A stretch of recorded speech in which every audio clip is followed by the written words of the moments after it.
नमस्कार, मैं हूं अनीता सिंह। आप देख रहे हैं खबर हिंदुस्तान। आइए रुक करते हैं आज की बड़ी खबरों की ओर। यूक्रेन से भारतीयों को लाने के लिए एयर इंडिया की फ्लाइट ने भरी उड़ान। भारतीयों को लेने के लिए कीव रवाना हुआ एयर इंडिया का AI-1947 विमान आज सुबह 7:40 पर दिल्ली से कीव बारिस्पल इंटरनेशनल एयरपोर्ट के लिए रवाना हुआ। यूक्रेन में रहने वाले भारतीयों को बाहर निकालने के काम की शुरुआत हो चुकी है। यूक्रेन और रूस के बीच जारी संकट चरम सीमा पर पहुंच गया है। 2 अन्य उड़ानें 24 और 26 फरवरी के लिए निर्धारित हैं। भारत ने आज से भारत यूक्रेन के बीच 3 उड़ानें संचालित करने का फैसला लिया है। मुंबई क्राइम ब्रांच ने वर्सोवा और बोरीवली से एक कास्टिंग डायरेक्टर समेत 4 लोगों को गिरफ्तार किया। अभिनेत्री शिल्पा शेट्टी के पति राज कुंद्रा से जुड़े पोर्नोग्राफी केस में मुंबई पुलिस की क्राइम ब्रांच ने मंगलवार को बड़ी छापेमारी की है। पुलिस ने मुंबई के वर्सोवा और बोरीवली इलाके से 4 लोगों को गिरफ्तार किया है, जिसमें राज की कंपनी से जुड़ा एक कास्टिंग डायरेक्टर भी बताया जा रहा है। राज कुंद्रा को इस केस में बीती 20 सितंबर को जमानत मिली थी। इस मामले में मुंबई पुलिस की क्राइम ब्रांच ने अदालत के सामने राज कुंद्रा और उनके सहयोगी रायन थोर्प के खिलाफ 15,000 पन्नों की चार्जशीट दाखिल की थी और आरोप लगाया है कि वे दोनों इस पोर्नोग्राफी रैकेट के मुख्य सरगना हैं। यूक्रेन के अलगाववादी नेताओं ने की थी आजादी की मांग। यूक्रेन के अलगाववादी नेताओं ने टेलीविजन पर प्रसारित एक बयान के जरिए रूस के राष्ट्रपति से अनुरोध किया था कि वे अलगाववादी क्षेत्रों की स्वतंत्रता को मान्यता दें और मित्रता संधियों पर हस्ताक्षर करें। इसके जरिए उनके खिलाफ जारी यूक्रेनी सेना के हमलों से उनकी रक्षा करने के लिए सैन्य सहायता भेजी जाए। रूस के निचले सदन में भी पिछले सप्ताह इसी प्रकार की अपील की गई थी। कैच छोड़ने पर पाकिस्तानी खिलाड़ी ने लाइव मैच में की अपने साथी की पिटाई। पाकिस्तान की T20 लीग में एक पाकिस्तानी खिलाड़ी की हरकत से पाकिस्तानी खिलाड़ी ने लाइव मैच में अपने साथी को थप्पड़ जड़ दिया। दरअसल खेल में मिस्टेक होते रहते हैं। कोई भी खिलाड़ी जानबूझकर गलती नहीं करता। सभी खिलाड़ी इस बारे में अच्छे से समझते हैं। फिर भी पाकिस्तान सुपर लीग में जब एक खिलाड़ी से कैच छूटा तो उसके एक सीनियर खिलाड़ी का गुस्सा उस पर फूट पड़ा। गुस्से का तेज इतना ज्यादा था कि उसने उसे मैदान पर ही थप्पड़ जड़ दिया। थप्पड़ जड़ने वाले पाकिस्तानी खिलाड़ी का नाम हैरिस राउफ है। उत्तराखंड में बड़ा हादसा, खाई में बारात वाहन गिरने से 14 की मौत।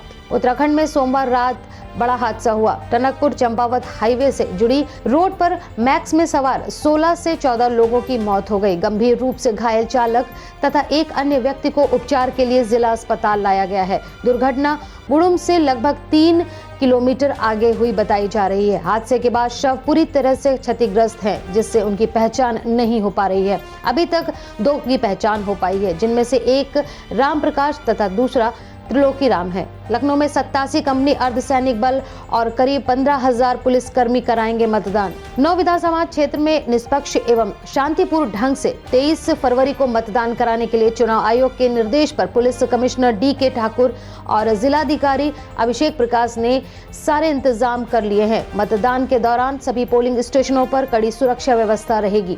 सोमवार दोपहर इसके लिए बड़ी संख्या में अर्धसैनिक बल, PAC और पुलिसकर्मी आ गए हैं।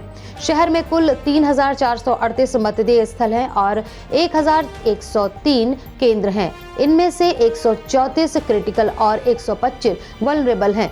इन सभी बूथों पर कड़ी सुरक्षा व्यवस्था रहेगी। लखनऊ में 87 कंपनी अर्धसैनिक बल और करीब 15,000 पुलिसकर्मी मतदान कराएंगे। स्विस बैंक डेटा लीक से पाकिस्तान में मची खलबली। एक प्रमुख स्विस बैंक का डाटा लीक होने के बाद पाकिस्तान समेत दुनिया भर में खलबली मच गई है। इस सूची में अकेले पाकिस्तान के करीब 600 खातों का जिक्र किया है, जिनसे 1,400 लोग जुड़े हैं।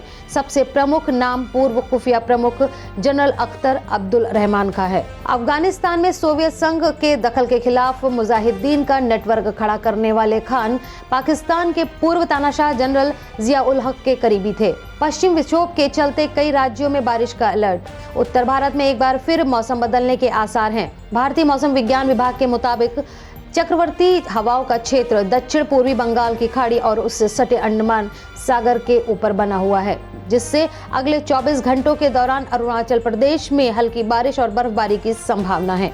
मौसम विभाग के मुताबिक 22 से 24 फरवरी के बीच पश्चिमी हिमालय में बारिश और बर्फबारी बढ़ सकती है। वहीं 22 और 23 फरवरी को पहाड़ियों पर छिटपुट भारी बर्फबारी हो सकती है। इसके अलावा पंजाब, हरियाणा, दिल्ली, उप हिमालयी, पश्चिम बंगाल और सिक्किम के कुछ हिस्सों में छिटपुट बारिश की संभावना है। बैंक ऑफ महाराष्ट्र में इन 500 पदों के लिए आवेदन का आखिरी दिन आज। बैंक ऑफ महाराष्ट्र भर्ती या सरकारी बैंकों में नौकरी के लिए मौके का इंतजार कर रहे युवाओं के लिए बेहतरीन मौका है। पुणे में मुख्यालय और देश भर में शाखाओं वाले बैंक ऑफ महाराष्ट्र द्वारा स्केल 2 और स्केल 3 में जर्नलिस्ट ऑफिसर की भर्ती के लिए आवेदन की प्रक्रिया आज यानी 22 फरवरी सन 2022 को समाप्त कर दी जाएगी। ऐसे में जिन इच्छुक उम्मीदवारों ने अभी तक आवेदन नहीं किया है वे बैंक की आधिकारिक वेबसाइट bankofmaharashtra.in पर दिए गए लिंक से ऑनलाइन आवेदन कर सकते हैं। लखनऊ की सरोजनी नगर सीट पर मुकाबला हुआ दिलचस्प। लखनऊ में विधानसभा की 9 सीटें हैं। इन सभी पर 23 फरवरी को मतदान है। चौथे चरण में 9 जिलों की 60 सीटों पर मतदान होना है। हालांकि इस बार बदले जातीय समीकरण ने कुछ सीटों पर चुनाव को बेहद दिलचस्प बना दिया है। ईडी की नौकरी छोड़कर बीजेपी में शामिल हुए पूर्व डायरेक्टर राजेश्वर सिंह ने सरोजनी नगर विधानसभा को बेहद हॉट सीट बना दिया है। यहां पर राजेश्वर सिंह का सीधा मुकाबला अखिलेश यादव के करीबी प्रोफेसर और रिटायर्ड आईएएस के बेटे अभिषेक मिश्रा से है। लखनऊ की सरोजनी नगर विधानसभा फिलहाल सबसे हॉट सीट मानी जा रही है। तो ये थी अब तक की प्रमुख खबरें। आगे की अपडेट्स के लिए बने रहिए खबर हिंदुस्तान के साथ।